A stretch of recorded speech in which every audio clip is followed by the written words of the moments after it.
গাধাকে সৃষ্টি করার পর সৃষ্টিকর্তা গাধাকে বললেন, তুই আজীবন কঠোর পরিশ্রম করে যাবি, অন্যের বোঝা বয়ে বেড়াবি, তোর মাথায় কোনো বুদ্ধি থাকবে না, তোর আয়ু দিলাম 50 বছর। তখন গাধা বলল, সে কি, আমি এত কষ্ট করে এতদিন বাঁচতে চাই না, আমার আয়ু কমিয়ে 20 বছর করিয়ে দিন। সৃষ্টিকর্তা বললেন, তাই দিলাম। তারপর কুকুরকে বলল, তুই হবি মানুষের সব থেকে বিশ্বস্ত বন্ধু, কিন্তু তুই মানুষের অবশিষ্ট খাবার খেয়ে বেঁচে থাকবি, তোর আয়ু দিলাম 30 বছর।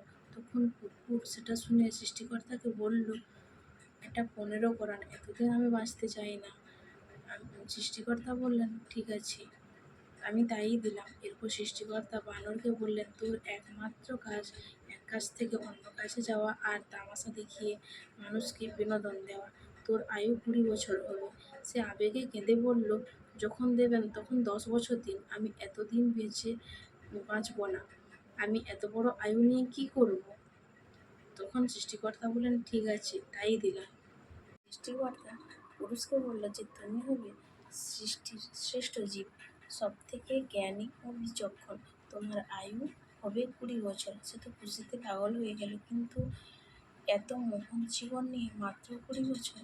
সে বলল, একটা কাজ করা যায় না, আমাকে গাধার ফেরত দেওয়া 30 বছর, কুকুরকে 15 বছর এবং বানরের 10 বছর দিয়ে দিন। সৃষ্টিকর্তা বললেন, নিজের ভালো পাগলেও বোঝে, তুই বুঝলি না, যা দিয়ে দিলাম।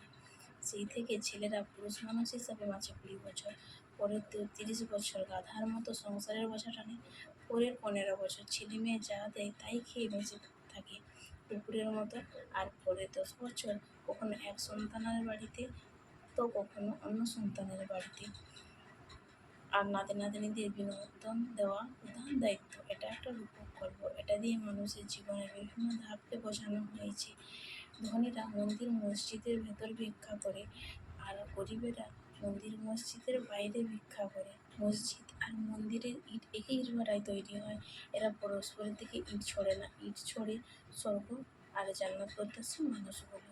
হরে কৃষ্ণ, রাধে রাধে।